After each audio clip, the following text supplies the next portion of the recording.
Everyone, I Khadgaraj welcome you all in my YouTube channel. In this video, I am going to discuss about the career opportunity after B.Pharm in industry.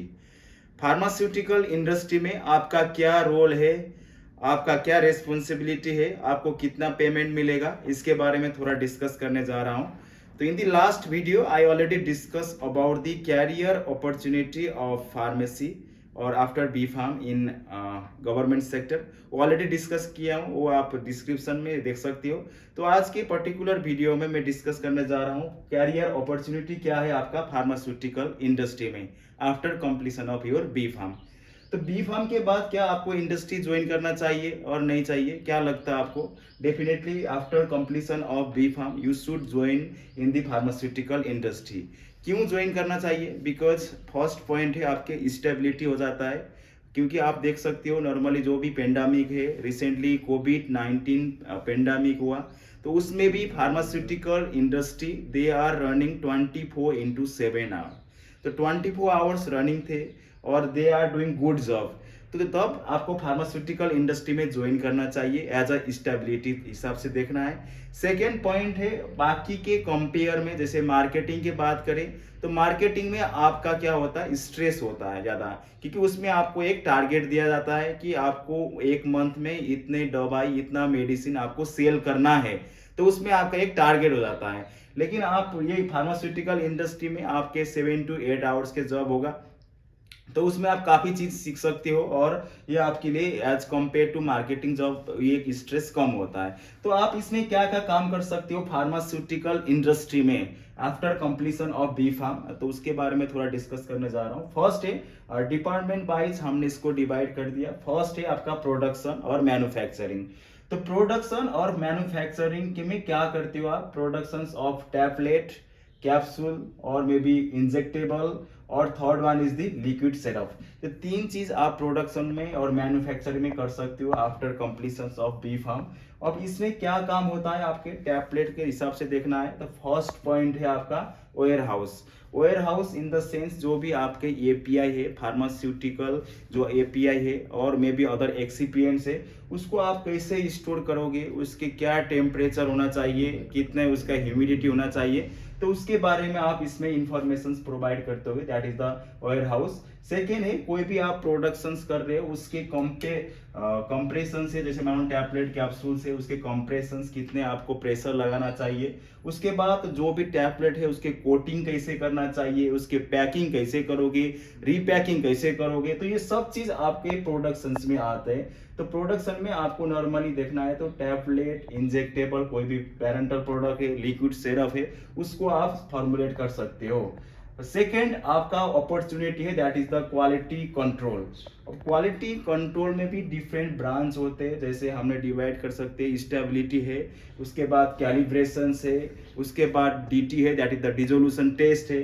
तो इसमें भी हम divide कर सकते हैं quality control पे. तो उसमें सबके अपना अपना रोल एंड रेस्पॉन्सिबिलिटी है. जैसे स्टेबिलिटी में देखना है आपका जो टैबलेट कैप्सूल्स है उसकी क्या स्टेबिलिटी है, कितना वो स्टेबल हो रहा है. उसके बाद उसके कैलिब्रेशन हो गया, डिसोल्यूशन टेस्ट करते.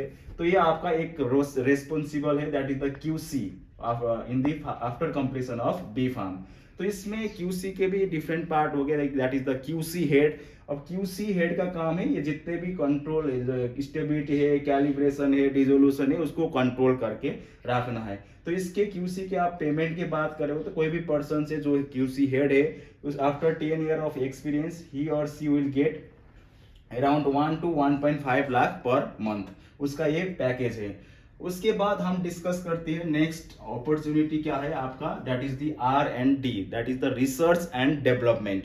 तो रिसर्च एंड डेवलपमेंट में क्या काम है आपका, that is the you can search the new things, you can formulate the new drugs, new medical devices. तो ये आपका इसमें काम होता है ये R&D में. तो R&D के लिए स्पेसिफिकली हम देखना है तो जो भी पर्सन है after completion of M Pharm उनको मेनली प्रीफर करते हैं as compare to the B Pharm. ऐसा नहीं कि आप बी फार्म के बाद R&D में नहीं जा सकते, you can join to the R&D also for the research purpose. और जो मानो आपने कोई मेडिसिन इन द रिसर्च के फाइंड आउट किया तो उसको आपको F&D में जाता है, that is the formulation and development.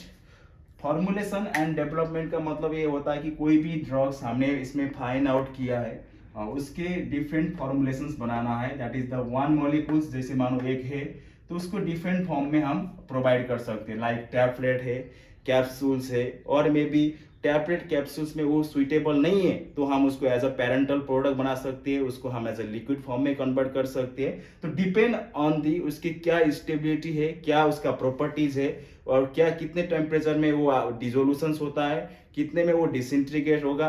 तो ये फॉर्मुलेशंस में जो एपीआई प्लस आपका एक्सिपिएंट्स है उसके साथ क्या कंपैरिजन हो रहा है, क्या उसके कंपेटेबिलिटी है, वो हम इसमें देखते हैं, दैट इज द एफ&डी।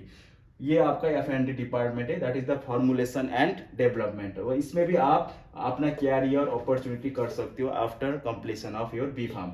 नेक्स्ट है आपका क्वालिटी एश्योरेंस। क्वालिटी एश्योरेंस को भी हमने डिवाइड कर सकते हैं डिफरेंट फॉर्म में, like IPQA, that is the in process quality assurance. इसमें जो भी हम फॉर्मुलेशंस कर रहे हैं, टैबलेट, कैप्सूल्स और एनी प्रोडक्ट, तो उसके as per SOP, that is the standard operative procedure के हिसाब से है कि नहीं है, तो वो चीज आप इसमें फाइंड आउट कर सकते हैं, that is the role and responsibility of IPQA।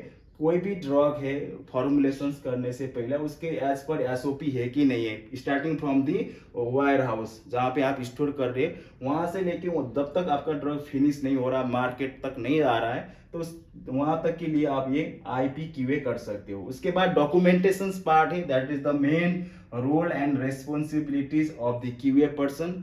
जो भी ड्रग आप मैन्युफैक्चर कर रहे हो, जहां से आप परचेस कर रहे हो, उसकी स्टेबिलिटी क्या है, उसके आप डॉक्यूमेंटेशन कर सकते हो। तो ये बेसिक आपके रेस्पॉन्सिबिलिटी क्या है फार्मास्यूटिकल इंडस्ट्री में, like production, QC, QA, F&D and R&D। उसके बाद types of pharmaceutical industry in India में, इंडिया में कितने टाइप्स के फार्मास्यूटिकल इंडस्ट्री है, it is divided into the two part, that is the domestic pharmaceutical industry and MNC, that is the multinational company.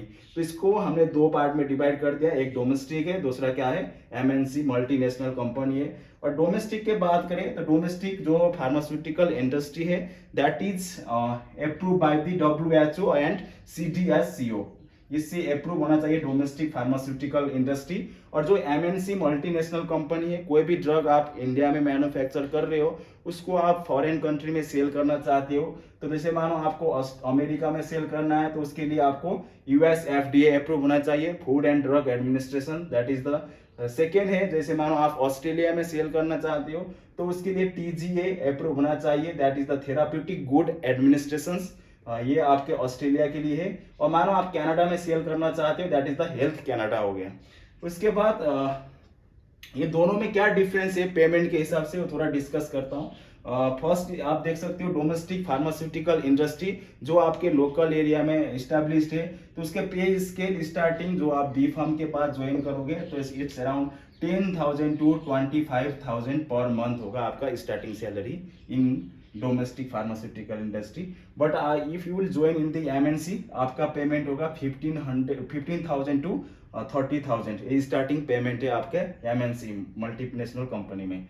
उसके बाद आपके पास एक्सपीरियंस है 4 to 5 year experience है, then you can earn the 40 to 45,000 per month in the domestic. और आप MNC के बात करो तो अराउंड 50 to 60,000 पर मंथ आपका इनकम होगा मल्टीनेशनल कंपनी में। तो आपके इंक्रीमेंट के हिसाब से बात करें तो अराउंड 10 to 15% आपका इंक्रीमेंट होता है हर साल, मैक्सिमम 15% तक आपका इंक्रीमेंट हो सकता है। बट आपके 10 ईयर्स एक्सपीरियंस है कोई भी कंपनी में और किसी भी डिपार्टमेंट में, लाइक R&D है, प्रोडक्शन है, QC है, QA है, तो आपका अराउंड 50,000 to 60,000 पर मंथ होगा आपके 10 ईयर्स के बाद in the domestic pharmaceutical industry.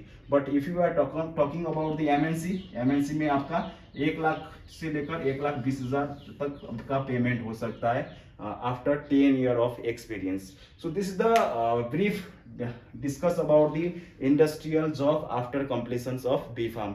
So I hope you like this video. Thank you for watching this video and keep supporting.